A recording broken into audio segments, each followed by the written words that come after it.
और खबर आपको उत्तर प्रदेश के श्रावस्ती जनपद से बता दें, जहां पर आज सुभाषपा के राष्ट्रीय अध्यक्ष और विधायक ओम प्रकाश राजभर श्रावस्ती के बीरपुर में पहुंचे, जहां पर उन्होंने पहुंच करके एक बहुत ही विशाल जनसभा को संबोधित किया। ओम प्रकाश राजभर को सुनने के लिए यहां पर सैकड़ों की संख्या में लोग उपस्थित रहे। ओम प्रकाश राजभर ने अपने संबोधन में कहा कि आज मुसलमानों की दुर्गति का कारण कांग्रेस, सपा और बसपा है। अब मुसलमान सिर्फ बाजा बजाने के लायक है।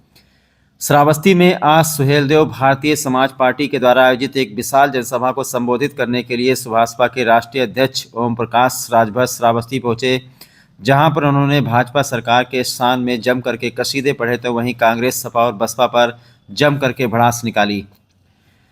श्रावस्ती के बीरपुर में आज सुहेलदेव भारतीय समाज पार्टी के राष्ट्रीय अध्यक्ष ओम प्रकाश राजभर एक विशाल जनसभा को संबोधित करने पहुंचे, जहां पर उन्होंने योगी आदित्यनाथ और प्रधानमंत्री नरेंद्र मोदी की शान में जम करके कसीदे पढ़े, तो वहीं सरकार द्वारा संचालित जन कल्याणकारी योजनाओं का भी बखान किया। दूसरी तरफ ओम प्रकाश राजभर ने कांग्रेस, सपा और बसपा पर जमकर जबानी प्रहार किया। लोग कहते हैं कि ओम प्रकाश राजभर मोदी के साथ चले गए, लेकिन हम आरक्षण के नाते मोदी जी के साथ हैं। आज मोदी जी आरक्षण पर काम कर रहे हैं, जो पूरे देश में लागू होने वाला है। आज मुसलमानों की जो दुर्गति है उसका कारण बीती सरकार है। ना कांग्रेस, ना सपा, ना बसपा ने मुसलमान का विकास किया, जिसमें आज मुसलमान परेशान है और उसकी दुर्गति हो गई है। समाजवादी पार्टी के नेता मुसलमान को नफरत दिखा करके पहले वोट लेता है, फिर सपा के मुख्यमंत्री अपनी जाति को बढ़ावा देता है।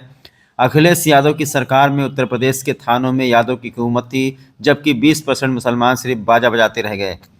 वहीं ओम प्रकाश राजभर ने कहा कि 2024 में सुभाषपा और बीजेपी साथ मिलकर के चुनाव लड़ेगी।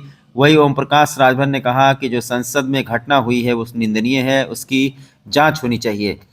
तो सुभाषपा के राष्ट्रीय अध्यक्ष ओम प्रकाश राजभर श्रावस्ती पहुंचे, जहां पर उन्होंने सरकार के द्वारा चलाई जा रही जन कल्याणकारी योजनाओं के बारे में जम करके बखान किया, और इसी के साथ में उन्होंने मुख्यमंत्री योगी आदित्यनाथ और प्रधानमंत्री नरेंद्र मोदी को एक विजनरी नेता बताया। और उन्होंने कहा कि मोदी और योगी के पास ऐसी ऐसी योजनाएं हैं जिससे गरीबों को उसका सीधा लाभ मिल रहा है।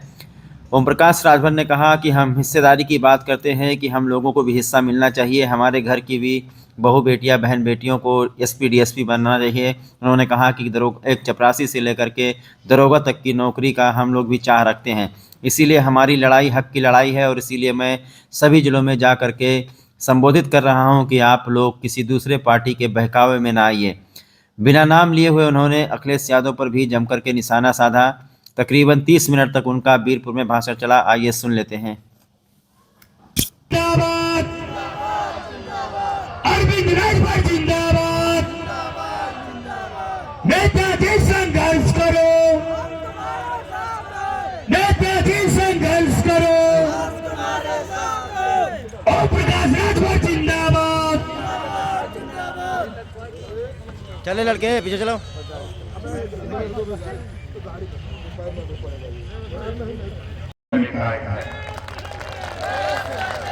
हम क्या चाहते हैं? देखो भाई, हम 21 साल से समझा रहे हैं और आज भी उसी बात पे अड़े हैं। यहाँ जितने लोग हो, आप बताओ, इस देश में एक कानून पास हुआ है, एक देश एक राशन कार्ड। एक देश एक राशन कार्ड का कानून देश में पास हो गया। एक देश एक चुनाव का कानून पास होने की तैयारी हो रही है, और ओम प्रकाश राजभर चाहते हैं कि एक देश एक समान शिक्षा इस देश में लागू हो जाए। एक देश एक समान शिक्षा क्या है? जो पाठ्यक्रम, जो पढ़ाई प्राइवेट स्कूल में है, वही पाठ्यक्रम, वही पढ़ाई सरकारी स्कूल में भी लागू होना चाहिए। वो कितने लोग चाहते हो इस बात को? चाहते हो ना? आवाज खाली उठाते रहो। 18 जुलाई 2023 को दिल्ली में इसी बात को देश के प्रधानमंत्री माननीय नरेंद्र मोदी जी के सामने रखा। उन्होंने कहा कि ओम प्रकाश राजभर जी, ये जो सोच आपकी है, हम भी चाहते हैं कि दुनिया के तमाम देशों में शिक्षा फ्री है, तो भारत में भी शिक्षा गरीबों को फ्री देना चाहता हूं। ये उनकी सोच है। आप बताओ, इसमें कोई जाति धर्म है? कोई हिंदू मुसलमान है? लेकिन राजनीति करने वाली पार्टियां हमारे आपके बीच में नफरत पैदा कर रही हैं। ये नफरत पैदा करने वाले लोगों से मैं कहना चाहता हूं, गुमराह मत करो। जब तक समाज, प्रदेश, देश में शिक्षा नहीं होगी, तब तक ना तो समाज तरक्की कर सकता है, ना प्रदेश और देश तरक्की कर सकता है। ये बात ओम प्रकाश राजभर इस नाते कहता हूं कि बाबा साहब डॉक्टर अम्बेडकर जी ने कहा है, शिक्षा शेरनी के दूध के समान होता है। जो शिक्षा रूपी दूध को पी लेता है वह शेर की तरह दहाड़ता है, जो नहीं पी पाता है वो जानवर की तरह दर ठोकर खाता है। आप वहां के अपने गांव में झांक के देखो, जिस परिवार में शिक्षा है उस परिवार के रहन सहन, बोलचाल, खान पान, और जिस परिवार में शिक्षा नहीं है, दोनों परिवार में बताओ अंतर है कि नहीं अंतर है? बोलो जोर से, अंतर है ना? हम लोग तो यही चाहते हैं जो आज के लगभग 5000 साल पहले गौतम बुद्ध जी ने कहा, बुद्धम शरणम गच्छामि, धम्मम शरणम गच्छामि, संघम शरणम गच्छामि। जो बात बुद्ध जी ने कहा कि बुद्धि की शरण में जाओ तभी कल्याण हो सकता है, लेकिन देश में किसी नेता की जबान नहीं खुलती है कि गरीब का बेटा सरकारी स्कूल में कल से कबूतर और कौवा पढ़ेगा, अमीर का बेटा प्राइवेट में कल से कंप्यूटर पढ़ेगा। इसी को हम बराबर देने के लिए, समानता लाने के लिए हम लड़ाई को आगे बढ़ाने का काम कर रहे हैं। ये बात कुछ साथियों को बुरा लगती होगी। हमको इससे चिंता नहीं। हमको 21 साल हो गया, पूर्वांचल का 28 जिला, कोई गांव, कोई पूर्वा नहीं बचा होगा कि जिनके गांव में जाकर के हमने अपनी बात ना बताई हो। आज पूरा उत्तर प्रदेश में ये बात बता रहा है। आप बताओ, ये लड़ाई सही है कि गलत है? कितने लोगों को सही है? जरा हाथ उठाओ जिसको सही है। सही है ना? दूसरी बात, हमने जो 18 जुलाई को प्रधानमंत्री जी के सामने रखी, यहाँ जितने लोग जुटे हो, बैठे हो, खड़े हो, ईमानदारी से बताना कितने लोग बिजली के बिल से परेशान हो, जरा हाथ उठाओ।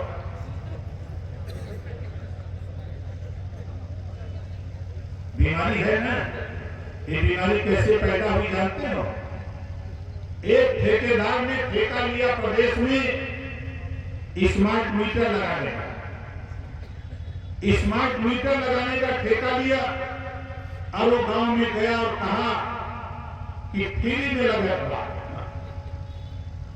तो गरीब सोचना कि फ्री के बाद टंगवा दे, जहां मर्जी होता।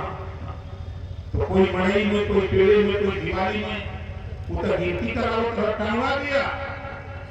जब गरीब पूछा कि बिजली फ्री में मिली, तो ठेकेदार ने अमीर कह दिया, उसका काम करने वाला, हाँ हाँ फ्री में। अब आधार कार्ड ले लिया, अब लेके चला गया। 3 साल 4 साल बीतते बीतते 20,000, 25,000, 30,000, 40,000, 50,000 बिजली का बिल की नोटिस तेरे घर आ गई। बोलो सही है गलत है? नोटिस आ गई। कोई नेता इसको नोटिस में नहीं लिया, क्योंकि मैं गांव गांव घूमता हूं, मैं जानता हूं। इस बात को मैंने देश के प्रधानमंत्री जी के सामने रखा। ये बीमारी पैदा हुई, दिल्ली से मैसेज आया ऊर्जा मंत्री के शर्मा जी को कि देखो ओम प्रकाश राजभर ने जो बात कही है, कोई ऐसी व्यवस्था बनाओ कि गरीब जिनका 50,000 बिजली का बिल है उनका कम से कम 10-12 हजार हो जाए, जिनका 1 लाख है उनका 20-25 हजार हो जाए। जो लोग जागरूक थे वो तो अपना करा लिए, जो नहीं जागरूक है वो अभी पता ही नहीं है उसको। कि स्कीम लगी है, बनी है कि नहीं बनी है। और हम तो चाहते हैं भैया साफ साफ, हम लोग इसी नाते बोल रहे हैं, आपको इसी नाते हम लोग बुलाए कि दिल्ली में बिजली फ्री का घरेलू बिजली यूनिट 300 यूनिट कम लोग समझ पा। पंजाब में बिजली 300 यूनिट मतलब घरेलू बिजली फ्री बा। अगर दिल्ली और पंजाब में घरेलू बिजली फ्री हो तो उत्तर प्रदेश में भी घरेलू बिजली फ्री होगी, चाहिए कि नहीं चाहिए? अच्छा के चाहत खर्चा बताओ सही है? लेकिन कुछ पार्टी का लोग सिर्फ नफरत पैदा कर रहे हैं, कुछ पार्टी के लोग सिर्फ नफरत पैदा कर रहे हैं। मैं भी विधायक हूं गाजीपुर जहुराबाद, चाहे हम बीजेपी से लड़े चाहे किसी पार्टी से गठबंधन करके लड़े, वहां संविधान के दायरे में 4 जातियां हैं, चारों जातियां मिलकर के ओम प्रकाश राजभर को वोट देके जिताने का काम करती हैं। वहां नफरत नहीं है। हम यहां आए हैं, हम आपको समझाने के लिए आए। माननीय योगी आदित्यनाथ जी, एक दिन मैं बैठा था, बातचीत हुई, उन्होंने मुझसे पूछा कि ओम प्रकाश जी आप बताओ गरीबों के इलाज के लिए जो स्कीम है इसमें और क्या किया जाए। हमने कहा कि मान्यवर जो विधायक निधि का पैसा विधायकों को दिया जा रहा है उसमें से 25 लाख रुपया हर विधायक को 1 साल के लिए 25 लाख रुपया हर साल, कोई भी गरीब कमजोर किसी जाति का हो, विधायक अपनी दस्तखत से अपने लेटर पैड से 20,000, 50,000, 1 लाख, 2 लाख, 5 लाख, जितना भी गरीब को इलाज के लिए ऑपरेशन के लिए पैसा चाहिए विधायक को भी देने का पावर आप दीजिए। दे दिया उन्होंने। आप यहाँ जितने लोग आए बोलो किसी को पता है का? बोलो किसी को पता है? नहीं पता। कोई भी किसी जाति धर्म का हो, आपने वोट देके विधायक बनाया, जो भी विधायक हो किसी दल के हो, हमसे दल से मतलब नहीं, हमसे कानून से मतलब है। कानून बना है, आप इस समस्या को लेकर विधायक जी के पास जाओ और उनको बता देना, अगर कहें कि नहीं है तो हमसे टेलीफोन से बात करा देना, हम उनको समझा देंगे कि 25 लाख रुपया मुख्यमंत्री जी ने सदन में घोषणा कर दिया। कोई भी जाति धर्म इसमें ना हिंदू है, ना मुसलमान है, ना सिख है, ना ईसाई है। 25 लाख रुपया सिर्फ दवाई के लिए, 25 लाख। एक विधायक को 403 विधायक हैं यूपी में, सबको 25-25 लाख रुपया एक साल में मिल रहा है। आप यहाँ आए हो, बताओ किसी को पता ही नहीं है तो रुपया का लोगे।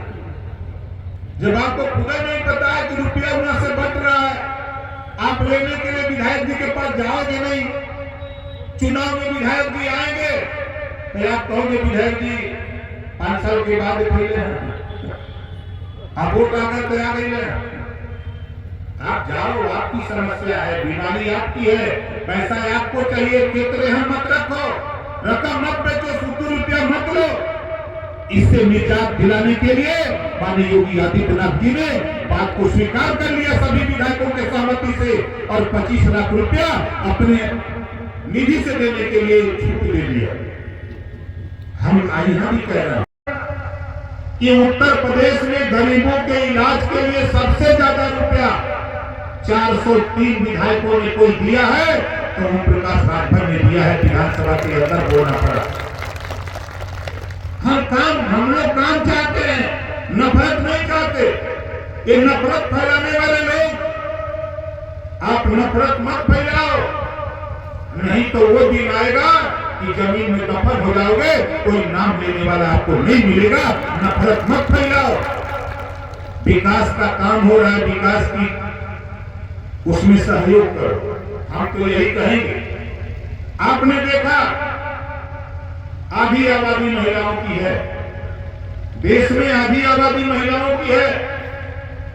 महिलाओं के जब लोकसभा विधानसभा में आरक्षण देने की बात आई, दिल्ली में कांग्रेस की सरकार थी, दिल्ली में कांग्रेस की सरकार थी, बसपा और सपा के सहयोग की सरकार थी, समर्थन की सहायक सरकार थी, लेकिन हिम्मत नहीं पड़ी कि महिला आरक्षण पास करा दिया जाए।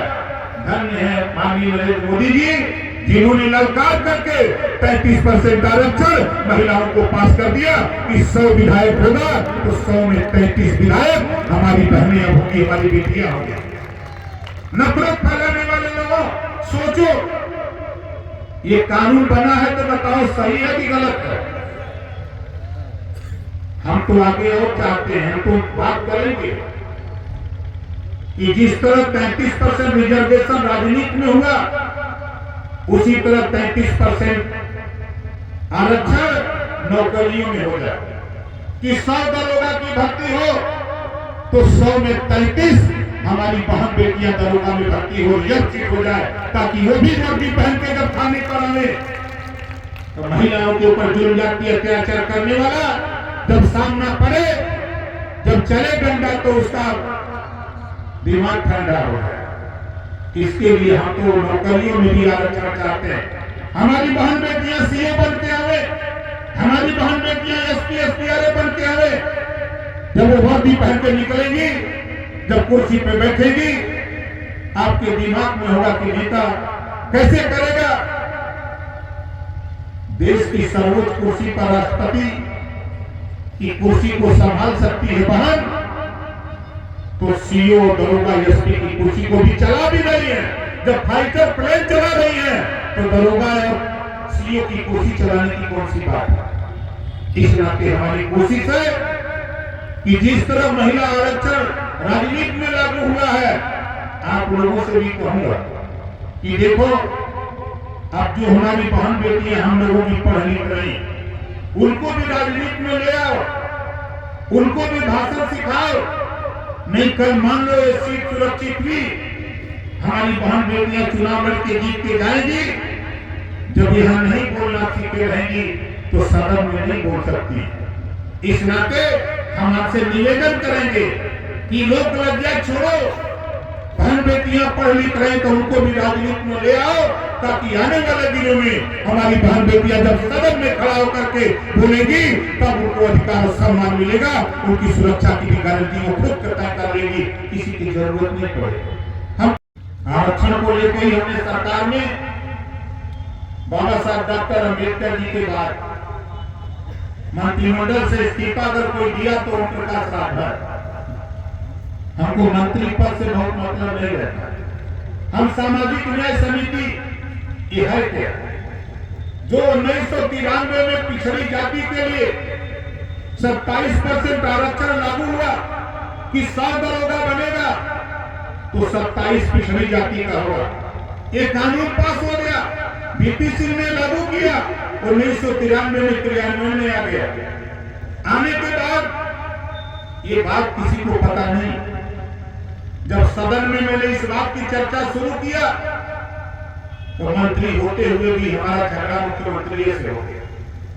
दिल्ली से वर्तमान गृह मंत्री माननीय अमित शाह जी 2 बार आए लखनऊ, 2 बार पंचायत करा है कि मान जाओ होने का नाम रिपोर्ट पुरानी हमके नहीं बनवा लो, तो राघवेंद्र सिंह के नेतृत्व में नई कमेटी बनी और रिपोर्ट भी तैयार हो गई। 27% आरक्षण को 7 9 11 7% पिछड़ा जो मजबूत है, 9% अति पिछड़ा जो उससे कम मजबूत है, 11% सर्वाधिक पिछड़ा जो सबसे कमजोर है।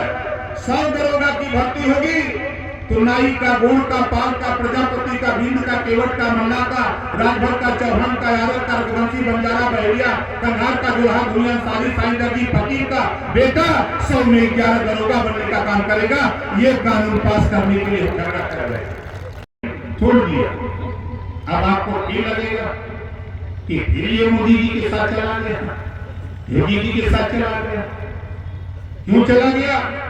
रोहिणी आयोग का गठन हुआ है, उसी नाते बुला करके देश के प्रधानमंत्री जी ने हमको समझाया कि देखो ओम प्रकाश जी, आप प्रदेश की बात करते हो, हम देश में आरक्षण को लागू करना चाहते हैं, हम देश में बांट करके देना चाहते हैं। जो आपकी मंशा है देश में बटे या प्रदेश में बटे, वही बंटवारा होगा जो तूने राघवेंद्र सिंह कमेटी के नेतृत्व में बंटवारा कराया है। 7, 9, 11 का ही होगा।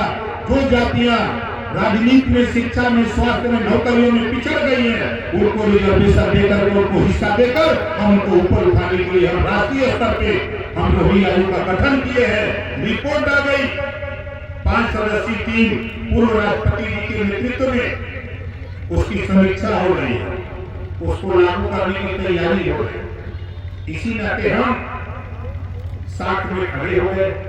अब बहुत से हमारे मुसलमान भाइयों को लगता होगा कि यार ये तो भाजपा में चलेगा, ये काम सपा के लोग, कांग्रेस बसपा के लोग कर सकते हैं। लेकिन ओम प्रकाश राजभर कह रहा है, ओम प्रकाश राजभर के विषय में आप बताओ, लड़ाई के मामले में, सदन में बोलने के मामले में, सरकार में रह करके सब गरीबों के ऊपर जुल्म जाति अत्याचार के लिए लड़ने वाला, सदन से लेकर सड़क तक जितना ओम प्रकाश राजभर ने 7 साल में बोला है, बताओ कोई नेता है क्या?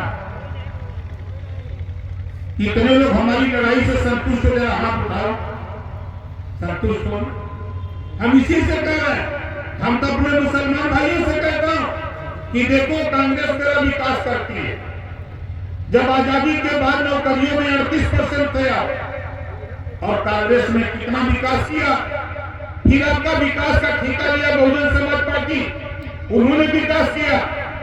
फिर ठेका लिया समाजवादी पार्टी, फिर उन्होंने विकास किया। तीनों मिलकर के इतना विकास कर दिए कि आज नौकरियों में 1% नहीं हो। यही तेरी दुर्गति का कारण है, यही तेरी दुर्गति का कारण है। वो दिखाता है नफरत, तेरा वोट लेता है और अपनी जाति को चीन करके समाजवादी पार्टी का नेता अपनी जाति को आगे बढ़ाने का काम करता है। ध्यान से जरा देखो, 1531 थाने हैं उत्तर प्रदेश में। आप बता दो, कहीं 5 साल मुख्यमंत्री थे सपा के नेता, अपनी कलम से कभी मुसलमान के बेटा को दरोगा बनाने का काम किया, कभी सिपाही बनाने का काम किया? हमारी बात तो बुरी लगती होगी सिपाहियों को। एक थाना चिन्हित कर लो, अगर 25 का स्टाफ होगा तो कम से कम 7 से 8 सिपाही या दरोगा। अकेले अकेले जी का बिरादर हम बोला, हम कि ना हम? ये मुसलमान भाई लोग बाजा बजाओ, ये लोग बाजा बजाओ ना। जब दुआ पूजा लगाओ तो बाजा बजाओ।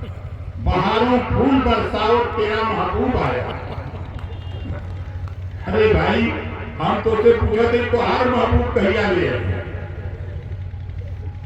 9% आबादी यादव की, 20% मुसलमान की। ये बाजा बजाओ, बजाओ जब बाजा। ओम प्रकाश राजभर, हम नहीं कहते मेरे साथ आओ, मैं नहीं कहता बीजेपी के साथ जाओ, लेकिन देखो पिछली सरकारें जो थी और बीजेपी की सरकार, हम सरकार की बढ़ाई की बात नहीं करता हूं। आप बताओ, किसान सम्मान निधि, पूर्व प्रधानमंत्री कांग्रेस का बयान था कि मैं दिल्ली से 100 रुपया भेजता हूं तो 15 रुपया गांव में जाता है। अब क्या हो रहा है? 100 का 100 सीधे खाता में जाता। किसान सम्मान निधि, बताओ बिचौलिया कोई है बीच में? पहले राशन ये बिचौलिया बोरा से घोड़ा में गिरा लेते रहो। आपका हाल है, राशन सीधे वहां पहुंच रहा है, जो उसका पात्र है उसके घर पहुंच रहा है राशन। ये व्यवस्था बना दिया। आवास जो बन रहा है, उज्ज्वला योजना में गैस सिलेंडर जो बन रहा है, शौचालय बन रहा है, बताओ कहीं भेदभाव है क्या? ईमानदारी से बताओ।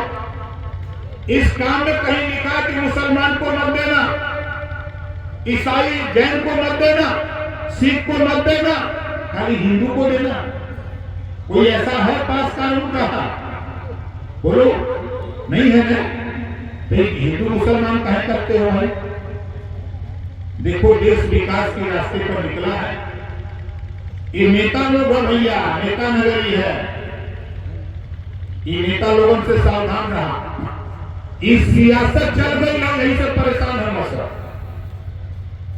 ये खाली सत्ता पा जाए उतने में मस्त है। ओम प्रकाश राजभर है यूपी नहीं बिहारो चला लुटत जाए अब तक जाए। पूरे उत्तर प्रदेश के 75 जिले में 25 करोड़ आबादी में ओम प्रकाश राजभर ने अपनी छाप वो तैयार किया है कि कहीं चट्टी चौराहे पर खाली नाम लो तो लोग कहते नहीं भाई नेता लड़ने वाला नेता है, लड़ाकू नेता है, बोलता बहुत तगड़ा। बोलो सही कह रहा हूं, बोल क्या सही बात है ना। हमारे नेता लोग आए थे आपके बीच में, हमारे नेता लोग आपके बीच में आए और आकर के आप लोगों को बताने का प्रयास किया। धैर्य रखो, परेशानी मत। बड़े लंबे समय के बाद हमको भी आ रहा हूं बहराइच से राजपुर रुकर और चला गया था चित्तौड़ा झील। 1000 करोड़ रुपया ओम प्रकाश राजभर शायद पैदा नहीं हुआ होता तो 1000 करोड़ रुपया चित्तौड़ा झील में लगा नहीं होता। जाके देख लो जरा,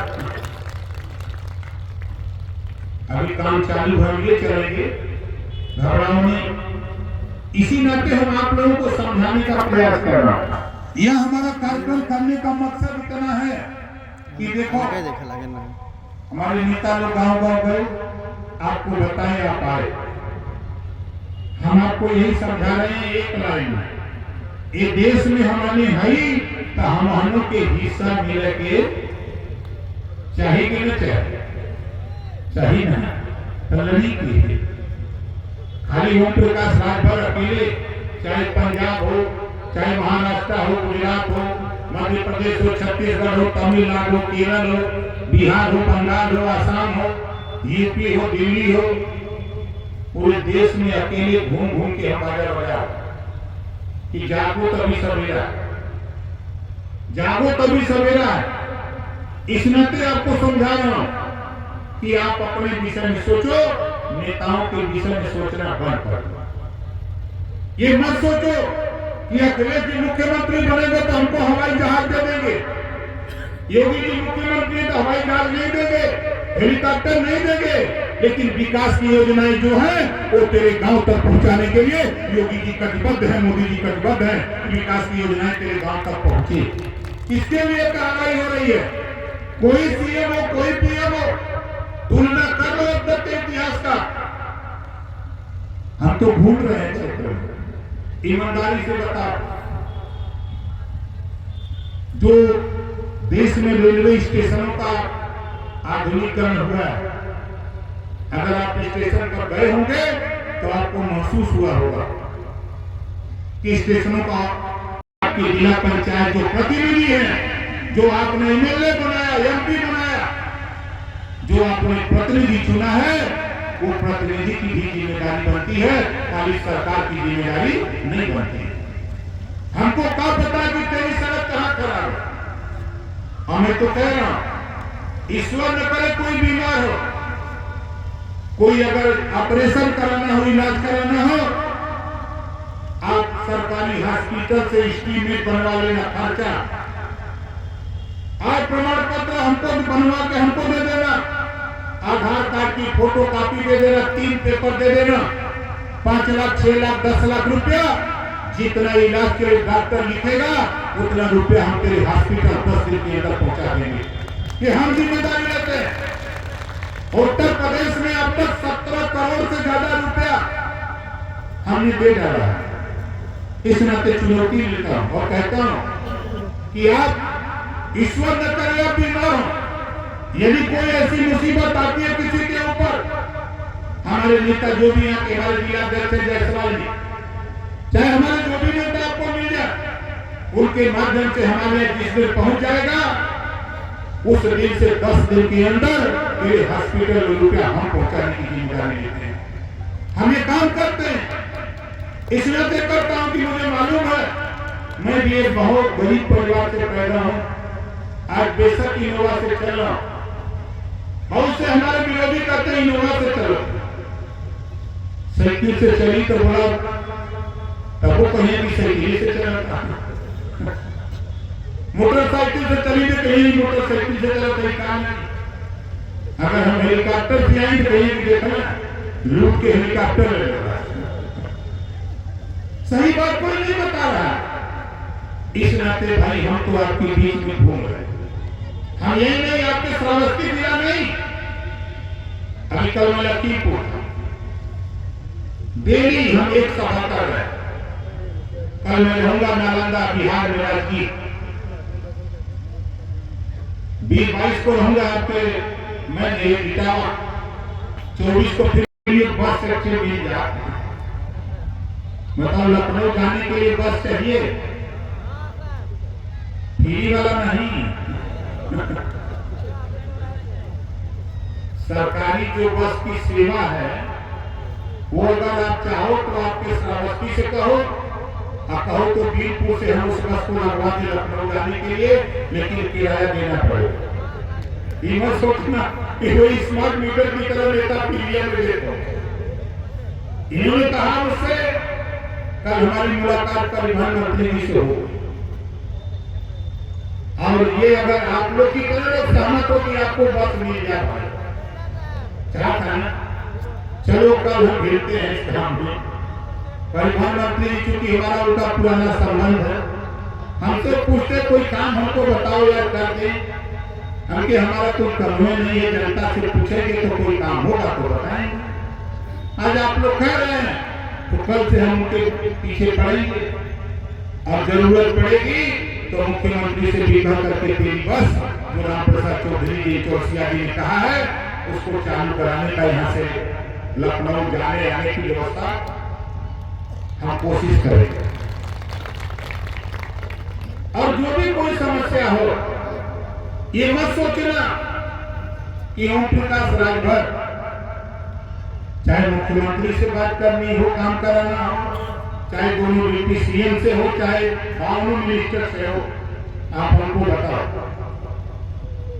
बताओ, हम आपकी समस्या पूरी ताकत के साथ लड़ें। और किसी के ऊपर कहीं भी कोई जाति अत्याचार हो रहा है गरीबों, अगर तेरे ऊपर हमारे नेताओं को बताओ, नहीं तो हम तो कह रहे खुद नेता बन जाओ। नेता बनने में कुछ लगता नहीं है, बात आ रही इस नाते बताओ। देखो कुर्ता पैजामा सिया, अब आश्चर्य लगेगा कि नेता कुर्ता पैजामा सिया होगा। ये क्यों कह रहा हूं? देखो लुंगी गंजी पहन के थाने पर जाओ तो गेट पर होमगार्ड होगा या सिपाही, तो डांट के कहेगा अरे कहां जाते हो, चल उधर, और उसकी आधा से ज्यादा हवा तो निकल ही जाएगी। जो जाएगा दिल्ली तो उसकी हवा निकल जाती है। जब कोई जीन्स पहन के और टी शर्ट पहन के जाता है तो थोड़ा सा सुधार होता है, कहा जाते हुए का काम है, चल उधर, फिर वो हवा निकल जाए। लेकिन जब कुर्ता पैजामा पहन के उसी व्यक्ति को कुर्ता पैजामा पहना दीजिए, पियर का साफा टांग ले, और उसी सिपाही उसी होमगार्ड के गेट पर जाएगा तो वही सिपाही की जरूरत की सिपाही की होमगार्ड की कहिए कहो नेता जी का बात है, तो नेताजी कहिए ना कि दरोगा से ना मिले थे। अब कुर्ता पैजामा बनाओ में कौन ताकत लगी है? कुछ नहीं, जितना में तो जींस का पैंट चितौड़ा झील सियावा लखनऊ मिला वहीं से लिया, बहुत बढ़िया कुछ देख के आए हैं, वो भीतर बंद करके केवानी कुर्तों का जींस पैंट शर्ट निकलवा, अब पहनवा को छोड़ देती जाए, तब तो पहनवा कैसे ना पहनवा। तो साथी हमारा मकसद जो हम आपके बीच में जिस उद्देश्य के लिए आए हैं, हम यही आपसे कहूंगा कि देखिए ये लड़ाई आने वाले दिनों में जो हम लोगों ने जिम्मेदारी लिया, हम जो चाहते हैं कि गरीब का भी बेटा थाने पे सिपाही बने, गरीब का भी बेटा तहसील में लेखपाल और बाबू बने, बीडीओ सीडीओ बने, वो भी ब्लॉक का अधिकारी बन के आवे, वो भी जिले पर अधिकारी बन के आवे। इसके लिए रोहिणी आयोग का जो गठन हुआ है, जो समीक्षा हो रही है, उसको जल्दी से जल्दी लागू कराने के लिए ओम प्रकाश राजभर पूरी ताकत के साथ लगा। कि वो लागू हो जाए तो कुछ और बात आगे बढ़े। और हमारे साथी हमारे जो संचालन कर रहे थे प्रदेश संगठन मंत्री ओम प्रकाश पाल, जोरदार ताली बजाकर स्वागत किया। आपने हमारे श्रवण कुमार मिश्रा जी हैं जो प्रदेश के महासचिव, जोरदार ताली बजा के इनका स्वागत करिए। गौरव भास्कर जी प्रधान, मोतीलाल राजभर पूर्व प्रधान, भाई ओमकार चौरसिया जिला कोषाध्यक्ष, शिव कुमार जायसवाल रोजगार सेवक, चंद्र प्रकाश चौरसिया, कांता चौरसिया, ठाकुर राजन सिंह आईटी सेल के जो जिलाध्यक्ष हैं, कमलेश चौरसिया, सुमन राव ब्लॉक अध्यक्ष हरिपुर रानी, मंजू राजभर ब्लॉक अध्यक्ष महिला मोर्चा, छोटू राजभर, महेश मनीष मिश्रा जी, उमेश खान, असलम शाहिद,